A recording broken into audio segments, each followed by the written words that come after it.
Good morning everyone, welcome to my channel. আমি শর্মিষ্ঠা। আশা করি আমার সকল বন্ধুরা অনেক অনেক ভালো আছো আর সুস্থ আছো। চলো, আজকেও একদম সকাল থেকে কিন্তু একটা ফ্রেশ ব্লগ তোমাদের সাথে শেয়ার করছি। আশা করি ভিডিওটা তোমাদের ভীষণ ভীষণ ভালো লাগবে ও কিছুটা তোমাদের উপকারেও আসবে।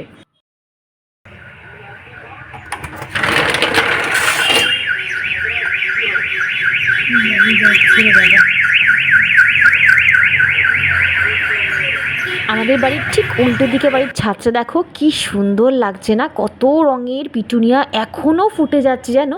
আসলে কি বলতো, আমরা তো অনেক আগে মানে শীতের অনেক আগে আমরা পিটুনিয়া লেগেছিলাম, তো ওই জন্য আমাদের পিটুনিয়াগুলো এখন আর তেমন হয় না। কিন্তু এই দাদাটা না শীতের মধ্যেখানে মানে ওই জানুয়ারি মাসে বোধহয় গাছগুলো বসিয়েছে, ওই জন্য এখনও দেখো পিটুনিয়াগুলো প্রায় হয়ে চলেছে। আর কি বলবো বন্ধুরা, আমাদের এখানে যে 24 ঘন্টা এই অ্যাম্বুলেন্স যাচ্ছে জানো, দিন নেই রাত নেই, মানে মাথা খারাপ করে দেবে। এমন এমন দিন গেছে জানো যে রাতের বেলায় এই সাউন্ডের আওয়াজে আমার ঘুম ভেঙে গেছে। মানে 1:30, 2, 2:30 এত জোরে জোরে সাউন্ড দেবে। মানে দেখো সেই সময়টা তো আর কোনো জ্যাম থাকে না রাস্তায়, তাও জোরে জোরে সাউন্ড দিয়ে দিয়ে যাবে জানো। তারপর যখন ঘুমটা ওই অত রাতে ভেঙে যায়, কি ভয় করে জানো। তারপর আমার ঘুমই আসতে চায় না। বাবা চলে যাওয়ার পর জানো তো বন্ধুরা, এই সাউন্ডটা না আমি নিতে পারতাম না। এই সাউন্ড শুনলেই আমার শরীর খারাপ হয়ে যেত। যখনই দেখতাম দূর থেকেই আওয়াজ আসছে, আমি আমার কান দুটো না পুরো চেপে ধরে থাকতাম যাতে আমার সাউন্ডটা আমার কানে না আসতো।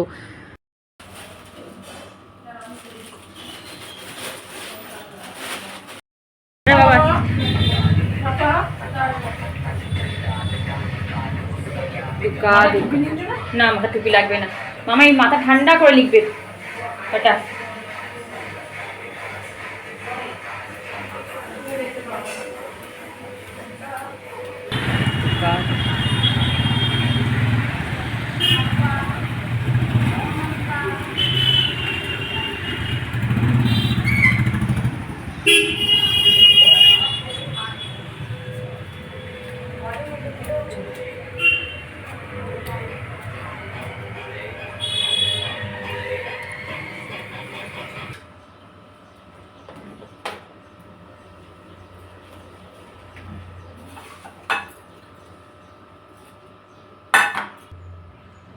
তো মেয়ে এদিকে দুগা দুগা করলো, আমি এইবারে 1 কাপ চা একটু মুড়ি নিয়ে বসলাম ডায়েরি লিখতে। তো তোমরা তো জানো আমি একটু একটু করে প্রত্যেক দিনই ডায়েরি লিখি। আগের দিন কিছুটা লেখা বাকি ছিল, তো সেটাকেই আমি কমপ্লিট করছি। আর এখন ডায়েরি লিখতে লিখতে হঠাৎ করে আমার একটা বন্ধুর কমেন্ট মাথায় এলো, তাই ভাবছি তোমাদের সাথেও শেয়ার করি। তো সৌমি মজুমদার ও আমাকে আগের ভিডিওতে কমেন্ট করে জিজ্ঞাসা করেছিল যে দিদি ভাই, ভিটামিন ই ক্যাপসুল কি খাওয়া যায়? দেখো, ভিটামিন ই, ভিটামিন সি, যেটাকে লিমসি বলে, এইগুলো কিন্তু খায়, এটা আমি শুনেছি, অনেকে খেতেও দেখেছি। বাট আমি পার্সোনালি এইগুলো খাওয়া পছন্দ করি না। আমি কেন ক্যাপসুল খেতে যাব? তার বদলে যে ভিটামিন ই সোর্সেস যে খাবারগুলো রয়েছে, যে ফুডসগুলো রয়েছে, যেগুলো আমরা ডেইলি খেতে পারি, আমি সেইগুলো খাবো। তুমি পালং শাক খাও, তুমি বেল পেপার খাও, তুমি গাজর খাও, সুইট পটেটো খাও, পামকিন খাও, মানে কুমড়ো খাও, তারপরে আরও অনেক কিছুতে তুমি একটু গুগল সার্চ করে নাও, তুমি দেখতে পাবে যে প্রচুর অনেক জিনিস আছে যেটাতে ভিটামিন ই সোর্সেস আছে, ঠিক আছে? তো সেইগুলো খাও, সেগুলো খেলে তুমি আরও ভালো থাকবে, আরও হেলদি থাকবে, তোমার স্কিন হেয়ার আরও ভালো থাকবে। তবে হ্যাঁ, ভিটামিন ই ক্যাপসুল কিন্তু আমি আমার চুলে, আমার স্কিনে কিন্তু আমি অ্যাপ্লাই করি, সেটা আমি একদিন ভিডিওতে তোমাদের দেখিয়ে দেবো। ছাদে একবার না আসলে আমার হয় না। দেখি, আমার পিটুনিয়াগুলো কিন্তু বেশ, আর কালকে ওই ঝড় হয়েছিল বলে গাছগুলো নামিয়ে রেখেছিলাম এখান থেকে। এখানে দেখো চন্দ্রমল্লিকার চারা বেরিয়েছে, তাই না? আমার ধার দিয়ে, এই ধার দিয়ে চন্দ্রমল্লিকার চারা বেরিয়েছে, এই চারাটা অনেকগুলো বেরিয়েছে। সবচেয়ে ভালো এই বছর হয়েছে প্যানজিগুলো, দারুণ হয়েছে প্যানজিগুলো। এখানে একটা হয়েছে, এইদিকে একটা হয়েছে। চলো এদিকে ডালিয়াটা দেখো কি সুন্দর। লাল জবাটা শুধু দেখো, ব্যাপক দেখতে হয়েছে, কত বড় সাইজ লাল জবাটার, দেখো শুধু। এইটা হচ্ছে সুইটি জবা। উফ, মা কালীর পায়ে দিলে যেন মন ভরে যায়। চলো মা, তুলে নাও। এখানেও কত প্যাঞ্জি। এই হচ্ছে আমার ছাদ বাগান।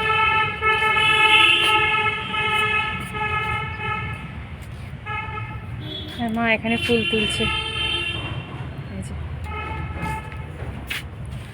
তো আমাকে আমার এক বন্ধু, ওর নাম রূপস ওন লাইফ থেকে, ও আমায় কমেন্টে অনেক দুদিন ধরেই কমেন্ট করেছে যে শর্মিষ্ঠাদি তুমি বাস্তু মতে কোন গাছ কোন দিকে রাখো বা কী কী গাছ করো, প্লিজ এই নিয়ে একটা ডিটেলসে ভিডিও বানাও। আচ্ছা, তোমরা কি জানতে চাও যে আমি বাস্তু মতে হয় না কিছু কিছু গাছ খুব শুভ। দেখো, গাছ সবই শুভ, আমার কাছে কোনো গাছই অশুভ নয়, কিন্তু কিছু কিছু স্পেশাল গাছ আছে যেগুলো ঘরে রাখা ভীষণ ভালো। যেমন তুলসী গাছ আছে, এগুলো তো জানো আমাদের ঘরে রাখা ভীষণ শুভ। তো আমি কিন্তু আমার কাছে সেই রকম কয়েকটা গাছ আছে, তার সেই নার্সারি থেকেও আমাকে কিছু কিছু গাছ নিতে হবে।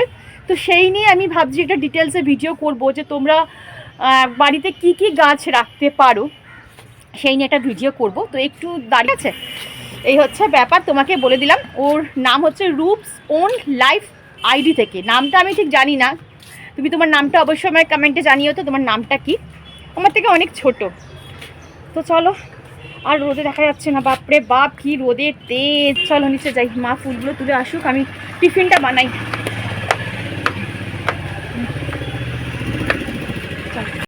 কেমন লাগছে দেখো এই জায়গাটা, ফুলগুলো। চলো, তো এই তো বন্ধুরা, এখন আমাকে টিফিন করতে হবে, আর হাজব্যান্ড তো চলে আসবে টিফিন খেতে জন্য। তাড়াতাড়ি করে একদম নেমে লেগে পড়েছি। কি বলো তো বন্ধুরা, আমি না সব কিছু করতে পারি, মানে সংসারের যা যা যাবতীয় কাজ বলো আমি একবারে করে দেবো, কিন্তু কেউ যদি বলে না যে সকালের ব্রেকফাস্টটা রেডি রাখতে বা টিফিনটা করে দিতে, ওটাই না আমার একদম গায়ে জ্বর আসে। ওই কিছু কিছু হয় না, দেখবে প্রত্যেকটা মানুষেরই সংসারের এক একটা কাজ করতে একদম ভালো লাগে না, সেটা সেই কাজে ল্যাথার্জি আসে দেখবে। আচ্ছা তোমাদের আমি একটা কোয়েশ্চেন করছি, তোমাদের এরকম হয় যে সংসারের কোনো একটা কাজ করতে ইচ্ছা করে না বা সেই কাজটা থেকে ল্যাথার্জি আসে? প্লিজ আমাকে একটু কমেন্ট করে যে বলো তো। আমার যেমন একদম ব্রেকফাস্ট বানাতে ইচ্ছাই করে না, কেউ যদি একটু ব্রেকফাস্ট বানিয়ে আমার মুখের সামনে ধরে, উফ কি ভালো লাগে। তবে হ্যাঁ, ব্রেকফাস্ট কিন্তু আমি স্কিপ করি না, কিছু না কিছু আমি অবশ্যই খাই। আর মাঝে মাঝে আমার মাও আমাকে ব্রেকফাস্ট করে দেয়, তখন তো দারুণ লাগে। তো এখানে দেখো আমার রুটি করা তৈরি হয়ে গেছে। আর আজকে দেখো তোমাদের সাথে কাজ করতে করতে কত গল্প করছি না। আসলে কি বলতো, এই রুটি করতে গেলে সত্যি গরমকালে প্রচণ্ড কষ্ট হয় গো। তাই তো আমাদের 5-6টা রুটি করতে গিয়ে আমার কালঘাম ছুটে গেল। আর যাদের ধরো রাতের বেলা হয় না, অনেক জয়েন্ট ফ্যামিলি, তারা প্রত্যেকে রুটি খায়। এবার যে রুটি সেঁকে, বেলাটা ঠিক আছে, কিন্তু যে আগুনের সামনে দাঁড়িয়ে দাঁড়িয়ে রুটি সেঁকে, সে তো উল্টে সেঁকে যায়। যাই হোক বন্ধুরা, দেখো এখানে কিন্তু আমি 2খানা পরোটা করেছিলাম, জানো তো। হঠাৎ করে রুটি করতে করতে মনে হলো না একটু পরোটা খেলে কেমন হয়, অনেক দিন পরোটা খাইনি। ওই জন্য 2টো পরোটা আমি আমার জন্যই করেছিলাম, আর হাজব্যান্ড তো পরোটা খাবে না, ওর জন্য রুটিই করেছিলাম। আর এখানে দেখো হাফ বয়েল ডিম আমি একটু সেদ্ধ করে নিয়েছিলাম। ব্যাস এটাই আজকে আমাদের ব্রেকফাস্ট। চলো একবার দেখিয়ে দিই হ্যাঁ কী রান্না হবে। আমি এখানে মোটামুটি কেটে কুটে রেখে দিয়েছি। এই দেখো এখানে পনির দিয়ে একটু পালং শাক করবো, ঠিক আছে। আর এখানে দেখো বেগুন কেটে রেখেছি, এই যে বেগুন দিয়ে নিম পাতা করবো। আর আমি নিম পাতা কিন্তু এইভাবেই না স্টোর করে রেখে দিই বলতে পারো, বেশি করে দেখিয়ে দিই তোমাদের দ্বারা। কাচের তো ভয় করে, এই দেখো কাচের জায়গায় এরকম মানে ভালো করে নিম পাতা করে আমি রেখে দিই স্টোর করে, অনেক দিন থাকে, মানে ফ্রেশ থাকে। এই দেখো এবার যতটুকু লাগবে রেখে মানে ইউজ করে আবার রেখে দিই। আর এই সবসময় না কাচের কন্টেনারে রাখবে, তাহলে জিনিস খুব ভালো থাকে। আর এখানে মোচা সেদ্ধ করা হয়ে গেছে, এই যে মোচা সেদ্ধ করা হয়ে গেছে। এই মোচাটাই চিংড়ি মাছ দিয়ে রান্না করবো, চিংড়ি মাছ দিয়ে রান্না করবো, এই হচ্ছে ব্যাপার। চলো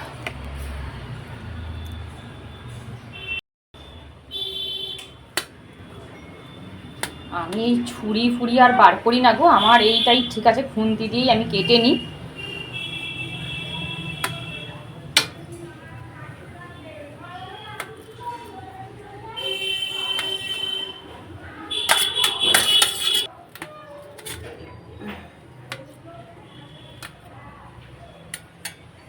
দেখো পনিরের পিস করা হয়ে গেছে, এই খুন্তি দিয়ে পনিরের পিসটা করে নিয়েছি। আর এখানে দেখো একটু পালং শাকটাকে না এই যে একটু ভাপিয়ে নিচ্ছি, মানে অল্প একটু সেদ্ধ করে নিচ্ছি, ঠিক আছে। পালং শাকটা আমার মোটামুটি সেদ্ধ হয়ে গেছে, এটাকেই আমি এর মধ্যে দিয়ে দিচ্ছি, ঠিক আছে। আর এখানে দেখো এই যে এটা ব্লার হয়ে যাচ্ছে কারণ আমার দুধ। আর এই তো কাজুটা একটু ভিজে রেখেছিলাম, কাজুটা এর মধ্যে দিয়ে দিচ্ছি, ঠিক আছে।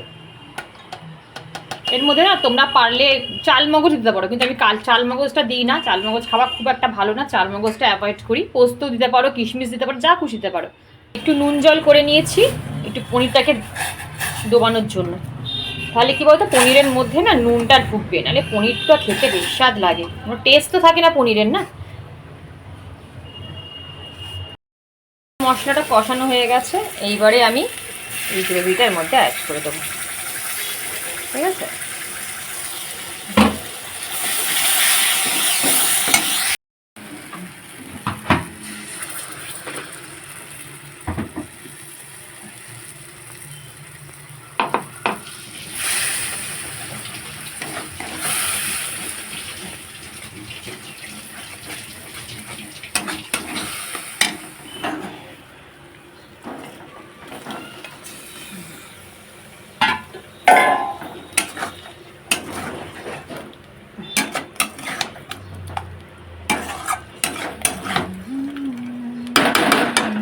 আর এই দেখো আমার কাছে একটা পনির মশলা রয়েছে, সেটাই একটু দিয়ে দিচ্ছি।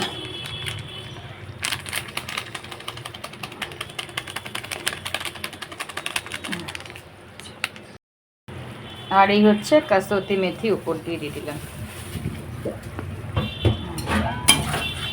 পারলে এর মধ্যে একটু বাটারও অ্যাড করতে পারো, খুব ভালো লাগবে তাহলে খেতে। আমার কাছে যেহেতু বাটার নেই, আমি না এর সাথে ঘি অ্যাড করছি, ঠিক আছে। একটু ঘি অ্যাড করছি, ব্যাস। ও যা গন্ধ বেরিয়েছে না, বলে না ঘাড়ে না অর্ধ ভজনও, সেই হয়ে গেছে অবস্থা। দেখো একদম রেডি আমার পালং পনির। রান্না কমপ্লিট হওয়ার পর মনে হলো যে মেন রান্নাটাই করিনি, সেটা হচ্ছে ডাল, তাই একটু মুগের ডাল বসালাম। আর একটু ঘরের লাউ ছিল, সেই লাউটা দিয়েই মুগের ডাল করব। আমাদের এখানে আজান শুরু হয়ে গেছে,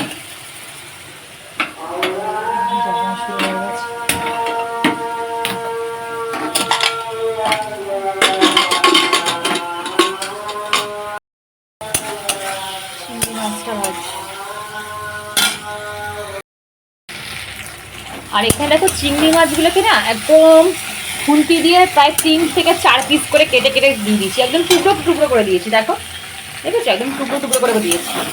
আর একটু চিংড়ি মাছ তুলে রেখেছি, এই যে 5-6টার মধ্যে তুলে রেখেছি, কারণ কালকে এই ডাঁটা কুমড়ো আলু দিয়ে তরকারি করে নেবো। কারণ এই তরকারির মধ্যে যদি একটুখানি চিংড়ি মাছ দেওয়া যায় না, দারুণ টেস্ট হয়। আর শুধু চিংড়ি মাছ এতে কেন, যে তরকারিতে একটু চিংড়ি মাছ দুটো কি একটা টুকরো দেওয়া যায়, সেই তরকারির টেস্ট দ্বিগুণ হয়ে যায়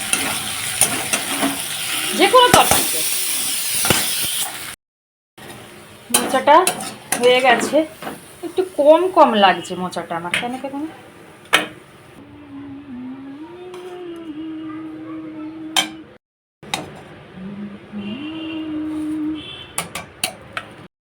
এদিকে ডালটাও আমার হয়ে গেছে লাউ দিয়ে। একটু উচ্ছে দিলে ভালো হতো, উচ্ছে আজকে নেই, আর হচ্ছে ব্যাপার। আচ্ছা এটার মধ্যে চাপা দেওয়া কি আছে, কুল আছে। এই বাবা এখানে আলু কাটা, আমি ভাবছি যে আলুটা কিসের কাটা, এই জন্যই আমার মোচাটা আজকে এত কম লাগছে, কারণ মোচাতে আজকে আমি আলু দিতেই ভুলে গেছি। দেখেছো কাণ্ড, ওই জন্য বলছি না মোচাটা আজকে কম কম লাগছে, আলুই তো দিইনি, এই জন্য মোচা কম লাগছে। কি অবস্থা, মাথার ঠিক নেই, দেখেছো কি অবস্থা। মানে প্রত্যেকটা বার যখনই আমি মোচা করি, মোচাতে আলু দিই, আমার চোখের সামনে মানে ঢাকা দেওয়াই আছে। আমি না ভাবছি মোচা করার সময় কি দিইনি কি দিইনি কি দিইনি, এখন আমার নামানোর পর মনে হচ্ছে যে মোচাটা আজকে তো কম কম লাগছে কেন। প্রত্যেকটা দিনই তো যখনই মোচা করি একটাই করি, কিন্তু আরো বেশি লাগতো, বাট আজকে আমার মোচাটা মাখা মাখা হচ্ছে না কেন, ছাড়া ছাড়া লাগছে কেন বুঝতে পারছি না। এখন আমার আলুটা দেখে মনে হলো যে আমি মোচাতে আলুই দিই, জানো। মাঝে মাঝে এরকম হয় গো তোমাদের, আমায় কমেন্টে জানিয়ে তো, নাকি শুধু আমারই হচ্ছে, কে জানে বলো তো। ব্যাস হয়ে গেল আজকে আমার। আর একটা কি জিনিস জানো তো, আমার মেয়ের চিংড়ি মাছে এত পরিমাণে অ্যালার্জি, মানে যখন আমার ঘরে চিংড়ি মাছ হয় না, আমার শুধু মাথার মানে ধ্যান থাকে, চোখ থাকে যে কোনো রকম যেন ছোঁয়াছেই না হয়ে যায়। মানে আমি ওর রান্নাটা আগে করে নিই, তারপরে আমাদের রান্না বসাই, যাতে মানে ওর রান্নাটা করে আমি আগে পুরো আলাদা করে সরিয়ে দিই, তারপর আমি চিংড়ি মাছটাকে হাত দিই। তাহলে প্রচণ্ড পরিমাণে অ্যালার্জি আমার। তো শুধু সত্যি কথা আমার টেনশন হয় যে আজকে আমার মেয়ে আমার কাছে আছে, আমি বুঝে শুনে যে না আমার মেয়ের আজ এটাতে চিংড়ি মাছে অ্যালার্জি। বাবু কেমন হলো পরীক্ষা বাবা?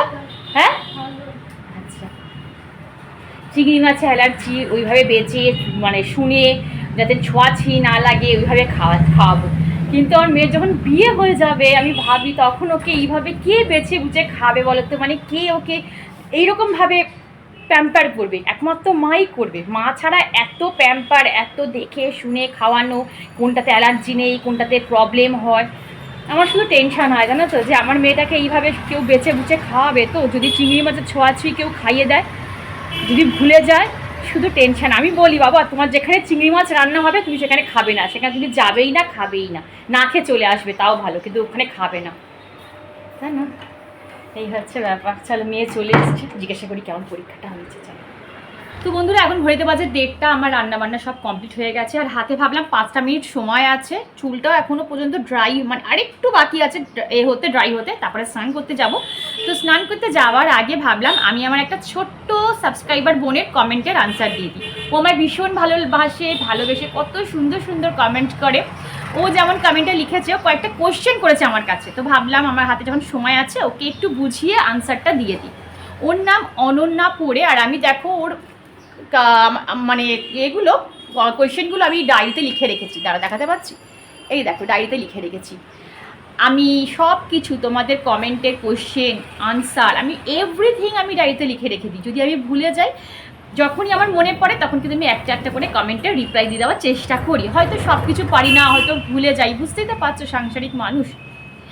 তো যাই হোক, তো আমায় কমেন্টে লিখেছে, দিদি ভাই তোমার কথাগুলো আমার ভীষণ ভালো লাগে, মন ছুঁয়ে যায়, আর তুমি যখন কথাগুলো বলো তখন মনে হয় যে আমারই কথা হয়তো তুমি তোমার মুখ দিয়ে বলছো। তো ওর সাথে, ওর লাইফের সাথে হয়তো আমার লাইফকেও খুব সুন্দরভাবে রিলেট করতে পেরেছে, তাই হয়তো ওই কথাটা বলেছে। তো ও কিছু কোয়েশ্চেন আমাকে করেছে, যেমন ধরো 1 নম্বর কোয়েশ্চেন হচ্ছে, ওর 4 বছর হয়েছে বিয়ে হয়েছে, ওর 2.5 বছরের একটা ছোট্ট ফুটফুটে মেয়ে রয়েছে। তো বাচ্চা ছোটো থাকলে ন্যাচারালি কী হয় যে মারা সময় পায় না নিজের টেক কেয়ার করতে। তো ও সেম, ও নিজের মানে টেক কেয়ার করতে পারছে না, নিজের যত্ন নিজে করতে পারছে না, ফলে ও ওয়েট গেইন করে ফেলছে, মানে মোটা হয়ে যাচ্ছে। তো ও রোগা হতে চায়, তার জন্য কিছু টিপস চেয়েছে। তো আমি বলি, প্রথমে বলি যে পয়েন্টটা, তোমার মেয়ে ছোট, 2.5 বছর বয়স, তুমি এখন সময়টা না পাওয়াটাই হচ্ছে প্র্যাকটিক্যাল, কারণ ওই সময় দিয়ে তো আমিও গেছি, আমিও জানি যে একটা মায়ের সেই সময়টা কি চলে। একটা জিনিস জানি না, এটা আমার সাথে খুব হতো, আমার মেয়ে যখন ছোট ছিল, আমি ধরো খেতে বসতাম, বা আমি ধরো একটু অয়েল মাসাজ করতে যেতাম, বা একটু ধরো মুখে একটু প্যাক মারতে যেতাম, তখনই দেখতাম আমার মেয়ে উঠে যেত, হয় তার পটি করে ফেলতো, না হলে তার সে উদম মানে চিৎকার করতো, হয়তো তার খিদে পেত। এটা হয়, দেখবে মারা কিছু করতে বসলে, হয় খেতে বসলে বা কোনো কাজ করতে বসলে, তখন দেখবে সন্তানরা ঠিক উঠে যায়, কিছু না কিছু ওদের চাই। তো ভাবো আমরা সেই সময় যদি ঠিক করে খেতে না পারি, টাইম না পাই, ঠিক করে নিজের যত্ন নেওয়ার না টাইম পাই, তাহলে কেয়ারটা আমরা কীভাবে নেবো নিজে? সেটা তো টাইমের ব্যাপার না, একটা ফ্রি টাইম থাকলে তবে তুমি তোমার কেয়ার করতে পারবে। আশা করি তোমাকে বোঝাতে পেরেছি। আর রোগা হওয়ার কথা বলছো, দেখো আমি বলবো যে রোগা, মোটা, বাজে, কালো, ফর্সা হয়ে যাচ্ছে, অনেক সময় আফটার প্রেগনেন্সি অনেকে মোটা হয়ে যায়, অনেকে রোগা হয়ে যায়, অনেকে কালো হয়ে যায়, অনেকে দেখতে বাজে হয়ে যায়, অনেকের হেয়ার ফল হয়, অনেক রকম সিমটম হয়। তো সেই দিকে আমি বলবো এক ফোঁটা তাকিও না, তুমি এখন তোমার সন্তানকে বড় করো, এখন এই যে মাতৃত্বটাকে তুমি উপভোগ করো, ঠিক আছে? তো আমি তোমাকে একটা জাস্ট কথা বলছি, এই যে তোমাদের ছোট ছোট যে এই মা সন্তান, মা মেয়ের যে খুনসুটি, তারপর মেয়েকে যেভাবে কেয়ারিং করছো, মেয়ের যে আস্তে আস্তে বড় হয়ে ওঠাটা না, একটু ক্যামেরা বন্দি করে রেখে দাও, মানে একটু ভিডিও করে রেখে দাও। আমি কখনোই বলবো না সেটা তুমি সোশ্যাল মিডিয়াতে ছাড়ো বা আপলোড করো না, আমি এর একদমই এগেনস্টে। আমিও আমার মেয়ের কোনো কিছু আমি আমার সোশ্যাল মিডিয়াতে আমি ছাড়ি না, তো তুমিও ছেড়ো না, কিন্তু ভিডিও করে একটা মেমোরি চিপে ডাউনলোড করে রেখে দাও। যখন তোমার মেয়ে বড় হবে তখন তুমি আর তোমার মেয়ে একসাথে বসে ওই ভিডিওর ক্লিপিংসগুলো দেখবে, দেখবে তখন যে তুমি সেই সময়টা কতটা ভালো ছিলে, কতটা হ্যাপি ছিলে। এখন আমি আমার মেয়েকে একটু কোলে নিতে চাইলে নিতে পারি না, জানো তো, মনে হয় যে একটু মেয়েকে কোলে নিয়ে যদি ঘুরতে পারতাম, কিন্তু পারবো না। তো তখন এখন আমি রিয়েলাইজ করি যদি সেই সময়টা যদি আরেকটু টাইম বেশি করে কাটাতাম সন্তানের সাথে, আরেকটু ওকে বেশি করে আদর করতে পারতাম, আরেকটু যদি কোলে নিয়ে একটু ঘোরাতে পারতাম, মানে এই জিনিসটা, এই সময়টা চলে গেলে না আর ফিরে আসে না গো, এই এমন ভাইটাল সময়। তো এই বললাম, যখন মেয়ে, এই যে এখন দেখো আমার মেয়েটা বড় হয়ে গেছে, আমার মেয়ে ম্যাক্সিমামটা মানে ওর কাজটা ও করে নিতে পারে, তো আমার কাছে কিন্তু এখন অনেকটা সময়, তো আমি এখন আমার নিজের টেক কেয়ার করতে পারি, ঠিকঠাকভাবে এক্সারসাইজ করতে পারি, যোগা করতে পারি, অটোমেটিক তোমার হাতে টাইম বেরিয়ে আসবে। তো এখন যে সময়টা যেটা করার তুমি সেটা করো। যাই হোক, তোমাকে বোঝাতে পেরেছি, ওই সব রোগা মোটার ধ্যান দিও না। তবে একটা কথা বলবো, বাড়ির খাবার খাও, হেলদি খাবার খাও, একেবারে খেয়ে নিও না, একেবারে বেশি বেশি খাবার খেয়েও না, একটু গ্যাপে গ্যাপে অল্প অল্প মিল নাও, ঠিক আছে? মানে মানে কি বলবো, ওই অনেক সময় হয় না যে লাঞ্চ ডিনারটা আমরা প্রচুর হেভি করে নিই, সেটা করবে না, একটু গ্যাপিংয়ে অল্প অল্প খাও। আর একটা জিনিস বলেছিলে যে তুমি মুড়ি খাও ব্রেকফাস্টে। দেখো, মুড়িটা তো কোনো হেলদি খাবার না, মুড়ি খেলে তোমার মধ্যে প্রোটিন, ভিটামিন, মিনারেল কিছুই পাবে না। তো মুড়ি তুমি কী দিয়ে খাও সেটাও আমি জানি না, যদি তুমি দুধ মুড়ি খাও তো ঠিক আছে। তুমি যদি ব্রেকফাস্ট করার সময় না পাও, আমি বলবো অল্প চটজলদি কিন্তু অনেক ব্রেকফাস্ট আছে আমাদের হাতে, কিচ্ছু না, একটা ডিম সেদ্ধ করে নাও, একটা কাঁঠালি কলা খাও, দুটো ব্রাউন ব্রেড বা যে মাল্টিগ্রেন যে আটাগুলো হয়, ব্রেডগুলো হয়, সেই ব্রেডটাকে একটু বাটার দিয়ে একটুখানি সেঁকে নাও, টোস্ট করে নাও, ব্যাস খেয়ে নাও। বা একটা ডিমের পোচ খেলে, দুটো ব্রেড খেলে, একটা কলা খেলে, তো এইগুলো তো করতে খুব একটা সময় লাগে না। বা তুমি একটু মুসলা খেয়ে নিলে, একটুখানি দুধ দিয়ে খেয়ে নিলে, কেলক্স খেয়ে নিলে, কর্নফ্লেক্স খেয়ে নিলে, মানে এই রকম বলছি। দাঁড়া একটা মিনিট।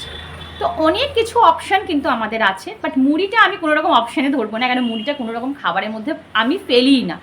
তো মুড়ি একটু খিদে পেলো চটজলদি মাঝে মাঝে দুগাল খেয়ে নিলে ঠিক আছে, বাট ব্রেকফাস্টে মুড়িটা না খেয়ে তুমি অন্য কিছু হেলদি, একটু ফ্রুটস খেয়ে নিলে, বা একটা কাজ করতে পারো, আগের দিন ছোলা মটর এগুলো ভিজিয়ে রাখো, সকালবেলা এক মুঠো ছোলা মটর খেয়ে নাও, ওটাই তোমার ব্রেকফাস্টের কাজ করবে, তার সাথে একটা কাঁঠালি কলা বা ডিম, ব্যাস।